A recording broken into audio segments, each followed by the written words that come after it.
In the past decade or so, sneaker culture, or sneaker sales rather, has been heavily driven by nostalgia. It's no secret that sneaker brands use nostalgia to sell you more sneakers. Sometimes it's super obvious, like these Adidas and Dragon Ball Z collab sneakers. Or sometimes it's more subtle, like the recent rise of the New Balance 550, an old basketball shoe from 1989 that hardly anybody remembered but now everybody loves. So what exactly is nostalgia, and what's its role in sneakers? Is it good or is it bad for the culture? This is a logo for our private Facebook group, Sneaker Enthusiasts. It's a clever, well, I think it's a clever twist on a certain sneaker catalog that was popular when I was younger. I'm 31 now, but I digress. If you get this logo flip, then you are part of a certain demographic who grew up skimming through East Bay catalogs in the back of class during middle school and high school. We made this logo to celebrate that era, but also with the intention of getting sneakerheads that remember those days to check out our Facebook group. And it's worked for the most part.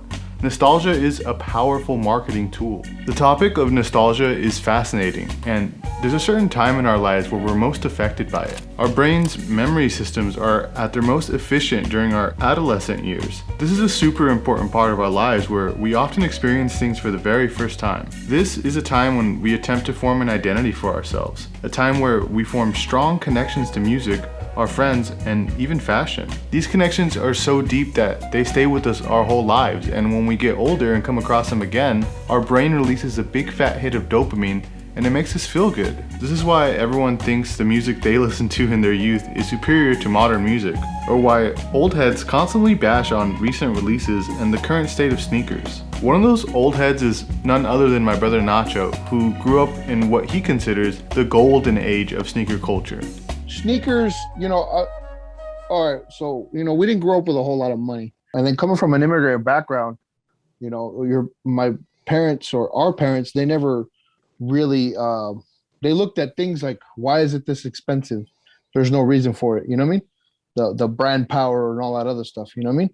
When to a kid, that's everything. So a lot of these sneakers, and the reason why I like a lot of these sneakers is because I couldn't afford them when I was a kid, or my family couldn't afford them.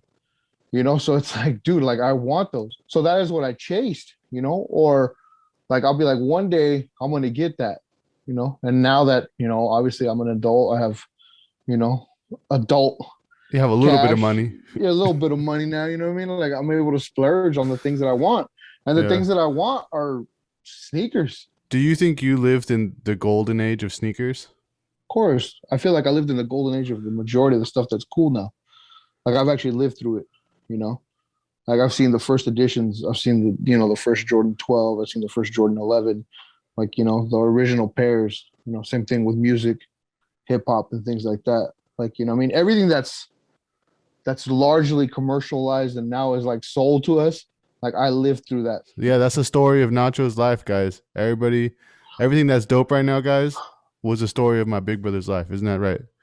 Pretty much. I mean, it was cool. I hate to sound like the back in my day guy, but it is what it is.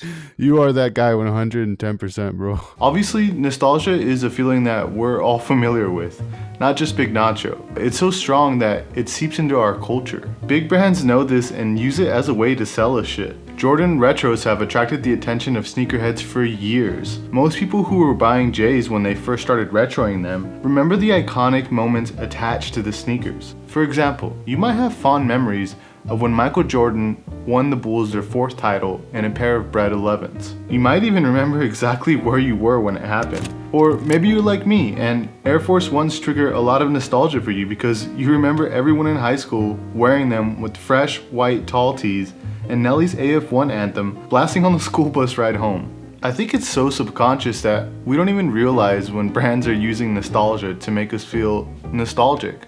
I don't know about you, but yellowed soles are fire to me. I'm a big fan of the vintage look. And these ZX1000s with the cream laces and the yellowed midsole just speak to me. And prior to researching nostalgia, I didn't even really know why. My preference for this sneaker was purely on gut instinct, intuition.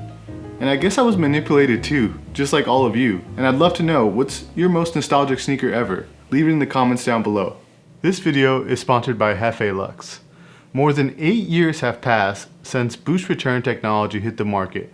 And let's be real, guys, It's one of the most comfortable, if not the most comfortable, cushioning technology available today. We all know quality control has been an issue for some brands lately, and along with QC going down, most modern releases come with a default flimsy insole. If you're anything like me, comfortability is the deal breaker when it comes to the sneakers I want to wear for the day. No matter how dope a sneaker is in my collection, I'll literally avoid wearing it if it's not comfortable. That was of course before I tried Hefei Lux. Literally boost technology in any sneakers you own. Grab yourself a pair and cure yourself of the anxieties around wearing your uncomfortable Jordan 1s for long periods at a time. Go to HefeiLux.com and don't forget to use the promo code NACHO at checkout for a 15% discount on us. Alright guys, back to the video. Nostalgia is obviously subjective, so how does nostalgia affect sneaker culture as a whole? Is it a good thing? Well, yes and no. One bad thing about nostalgia is that brands overindulge and sort of get lazy and hack the market by simply playing it safe and rolling out nothing but classics. As they should though, because the Adidas Superstar, the Air Max 90, and the Air Jordan 1 are all top sellers for a reason. They have that clout, but does it stop brands from innovating? I don't think so, but I do think that sneaker enthusiasts as a whole don't really appreciate when new sneaker innovations come out until a decade plus later. Maybe it's because exclusivity is dominating the sneaker game right now, or because the latest silhouettes aren't nostalgic enough. I think nostalgia is good for sneakers, just not too much of it at once. I mean, we benefit from it. You guys watch our sneaker history videos because it triggers something in you. We've even been able to build an entire community of like-minded people because of it. It makes you feel like you belong. Nostalgia helps us cope with the ups and downs of life. Brings back evocative memories of when you and your homies camped out at a sneaker store overnight for some glow-in-the-dark foam posits. A time when all that mattered was copying the next dunk release and posting them on Nike Talk so that you can flex on everybody.